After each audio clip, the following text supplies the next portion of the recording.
Nothing will ever equal the horror of this harrowing and terrible spectacle. People frightened by the shouting ran out of their houses and were cut down by the sword before they knew what was happening. And some were massacred in their houses where they tried to hide, and some in churches where they sought refuge. Old men of respectable appearance were dragged by their white hair and beaten. Priests were led into captivity in batches. Temples were desecrated, ransacked, and pillaged. Sacred objects were scornfully flung aside. The holy icons and the holy vessels were desecrated. Ornaments were burned, broken in pieces, or simply thrown into the streets. Find out more about the Fall of Constantinople on today's episode of More History.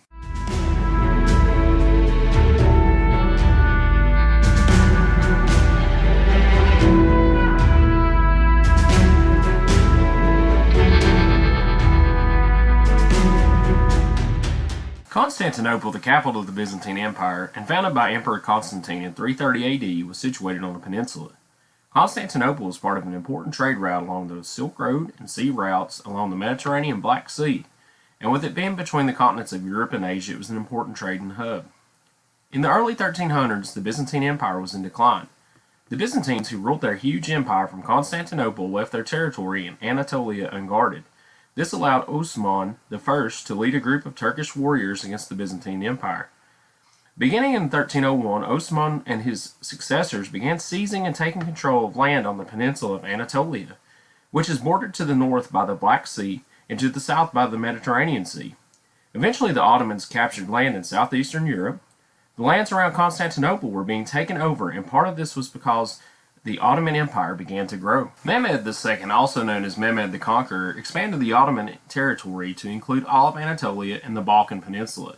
This peninsula is bordered by the Black, Aegean, Mediterranean, and Adriatic Seas. These territories were the center of the Ottoman Empire for 4 centuries. But Mehmed's heart was set on capturing Constantinople. It was his number one goal. The once powerful city had already lost some of its glory, and many people had fled. Now those who remained in Constantinople feared Mehmed, especially since he professed his desire to take over the city. In the 15th century, Constantinople's walls were widely recognized as the most impressive in all of Europe. The land walls spanned 4 miles and consisted of a double line of ramparts with a moat on the outside. The higher of the two stood as high as 40 feet, with a base as much as 16 feet thick. These walls had never been breached in the 1,000 years since their construction. Besides the wall, Constantinople had arrows, a Greek fire, which is a type of napalm to help keep invaders out. Their defenses worked for a long time, but eventually technology is going to improve, and their wall is going to be constantly bombarded by cannonballs. The Ottomans greatly outnumbered the Byzantines and their allies. Mehmed's strategy was simple. He would use a fleet of ships and siege lines to blockade Constantinople on all sides, while relentlessly battering the walls of the city with many cannons.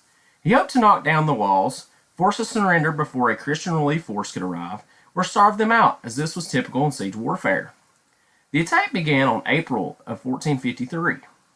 The Ottomans began their artillery barrage of cannon fire and brought down a section of the wall. They began attempting to climb the land walls and had launched an assault, but the Byzantines repelled them and were able to repair the defenses. For over a month and a half, they continued to shoot the cannon at the walls of Constantinople. Every single day, they would fire cannonballs to try to knock down the wall. Having circled Constantinople, Mehmed continued shooting the cannon. It created several breaches in the wall, but most were too narrow to send troops through. The city's defenders continued to repair the walls at night and reinforced areas at the damaged gates. Just before dawn on May 29th, the Sultan launched a coordinated artillery, infantry, and naval assault on Constantinople. 2 attempts to rush the walls were met with fierce resistance, and the Ottoman soldiers were forced to fall back. Eventually, the cannon begins to damage the wall, and the wall is breached. The leader of Constantinople, Constantine XI, attempts to stop the troops as they enter through the city walls. Constantine dies in battle. On the afternoon of May 29, 1453, the Sultan entered the long-desired city. Riding a white horse, he advanced down an avenue of death. The city of Constantinople was being sacked by the triumphant Ottoman army. According to an observer from Venice, blood flowed through the streets like rainwater after a sudden storm. Corpses floated out to sea like melons along a canal. When most of Constantinople was secured, Mehmed himself rode through the streets of the city to the great cathedral, the Hagia Sophia, the largest in all of Christendom, and converted it into a mosque. He stopped to pray and then demanded that all further looting cease immediately. The Sultan thus completed his conquest of the Byzantine capital. After its fall, Constantinople was renamed Istanbul, as they wanted to get rid of the memory of Constantine, and in the 16th century it became the largest city in Europe. Mehmed's conquest of Constantinople made him the most famous and most important ruler in the Muslim world.